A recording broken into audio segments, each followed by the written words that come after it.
The first mistake the galaxy made about humans was assuming they were predators.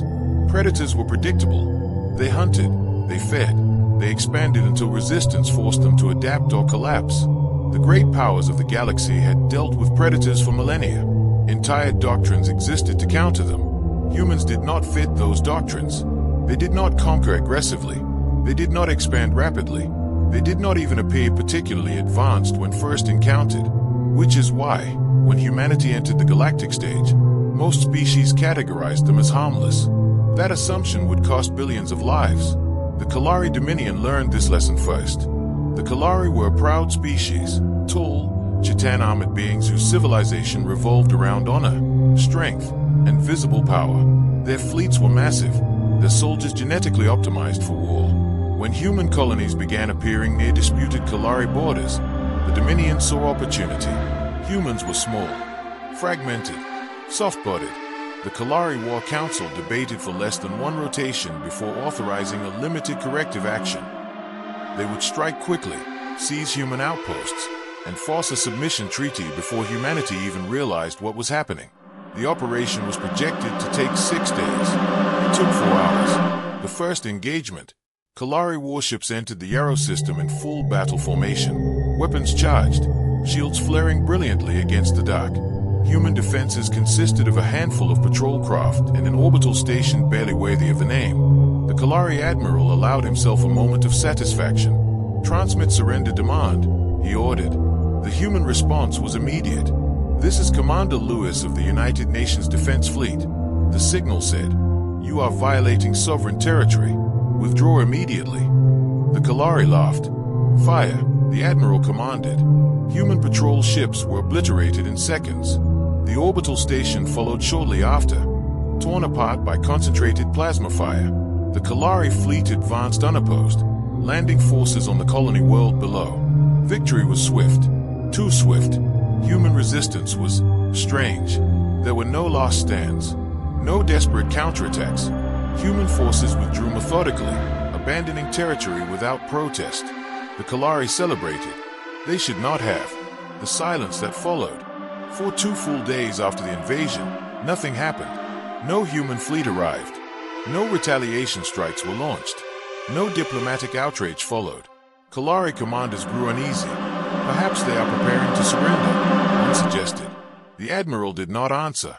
He had studied enough wars to recognize danger when it hid behind quiet.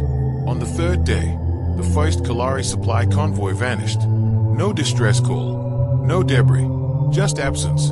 Then another. Then an entire patrol wing failed to report. Kalari sensors detected nothing unusual. No enemy fleets, no energy spikes, no hyperspace signatures. Panic crept in slowly, like poison. "What weapon does this?" the Admiral demanded. No one had an answer. The first human warning. The warning arrived not as an attack, but as a message broadcast across every Kalari channel. "This is Admiral Sarah Monroe of the United Nations," the transmission said calmly. "You were instructed to withdraw." The Kalari Admiral snarled. "You are in no position to issue demands." Monroe's expression did not change. "You have mistaken our restraint for weakness," she replied. "That is understandable. Many have done so before you." The Admiral leaned forward. "If you believe terror tactics will force us to retreat." "This is not terror," Monroe interrupted. "This is containment." The channel closed. Moments later, 3 Kalari ships lost power simultaneously. Not destroyed, disabled. Their reactors shut down as if commanded by their own systems. Human electronic warfare teams had not hacked them. They had rewritten them. Deadly does not mean loud. The Kalari finally realized they were not facing predators. They were facing planners. Humans did not seek glorious battles. They sought outcomes. While the Kalari celebrated their initial victories, human intelligence had mapped every supply line, every command hierarchy, every weakness in Kalari technology and culture. The humans attacked none of the things the Kalari valued. They attacked the things the Kalari relied on. Fuel depots failed due to maintenance errors. Communications erased suffered cascading malfunctions.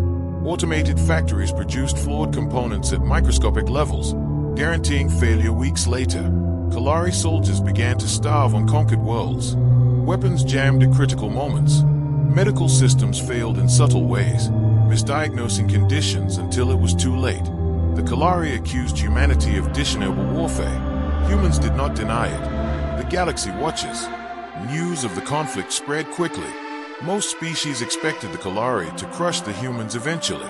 The Dominion was simply too large, too powerful. But the timeline made no sense. Weeks passed, then months. Kalari territory shrank, not from invasion, but collapse. Entire fleets were grounded due to unexpected system incompatibilities. Civil unrest spread as resources failed to arrive. Military commanders were recalled, executed, replaced, each change worsening the chaos. Human forces still did not advance. They waited. Observers grew confused. "Why don't the humans finish it?" asked a Thrall analyst. A human diplomat answered quietly, "Because finishing it would cost lives. This costs less." The turning point. Desperation drove the Kalari War Council to a final decision. They would strike Earth. The fleet assembled in secret, diverting resources from already strained systems. Hundreds of warships prepared for a decisive blow. They never reached hyperspace. Human surveillance had predicted the attempt before the first ship left dock. The Kalari fleet's jump drives failed simultaneously, overloaded by code inserted months earlier during routine trade inspections. For the first time, humans spoke openly to the galaxy. Admiral Monroe addressed the Galactic Council directly. "Humans are not the strongest species," she said. "We are not the fastest. We are not the most advanced." She paused. "We are the most dangerous." Images filled the chamber. Charts, projections, simulations of Kalari collapse. Because we plan for failure. We design redundancies. We assume betrayal. And when threatened, we do not seek to win battles. Her gaze hardened. We seek to end wars. Understanding comes too late. The Kalari surrendered unconditionally. The Empire did not fall to human fleets. It fell to human patience. As Reconstruction began, galactic scholars finally understood what made humans deadly. They did not rely on fate. They relied on inevitability. Humans would not rush you. They would not roll. They would not posture. They would quietly arrange the universe so that, one day, you simply lost. And by the time you realized what was happening, it was already over. The galaxy believed the lesson had been learned with the fall of the Kalari Dominion. It had not. What most civilizations failed to understand was that the Kalari had not been punished for invading human space. They had been used as an example. The second mistake. Fear spread quickly after the Kalari surrender. Treaties were rewritten overnight. Border disputes involving humans were quietly abandoned. Trade delegations arrived bearing gifts, apologies, and reassurances of peaceful intent. But fear has a way of warping reason. Some species did not see humans as planners. They saw them as a threat that needed to be eliminated before it matured. The Zathis Collective was one such civilization.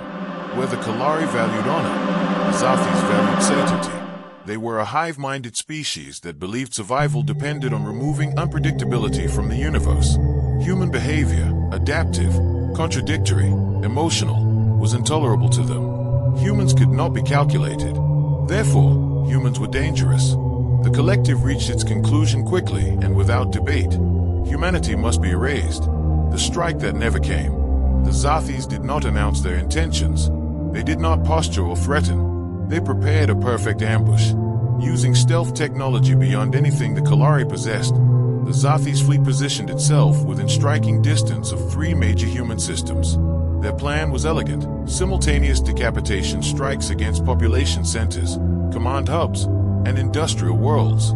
No prolonged war, no warning, no survivors.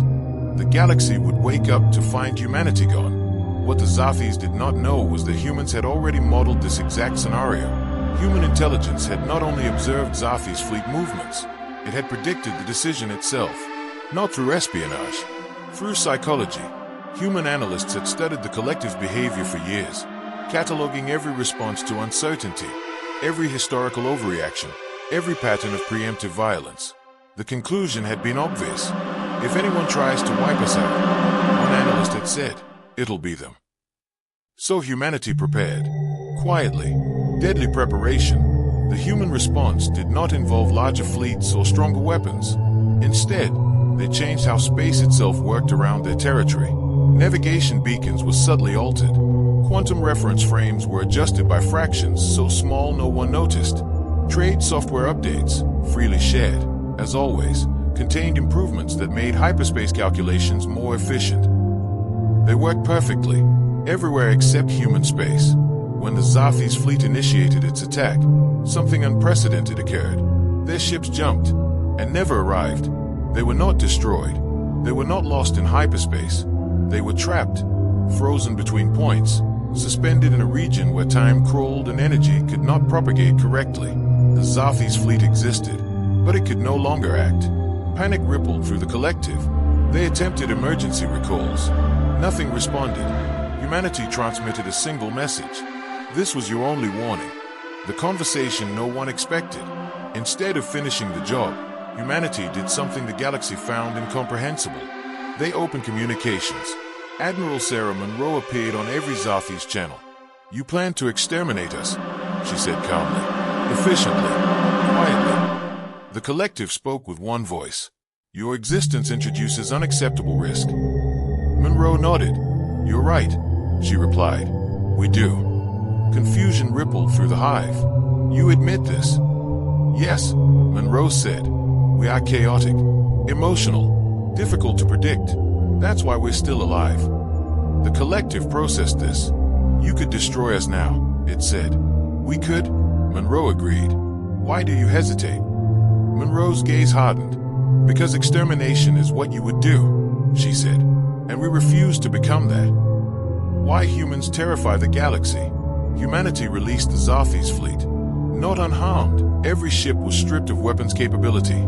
Navigation control permanently limited near human space.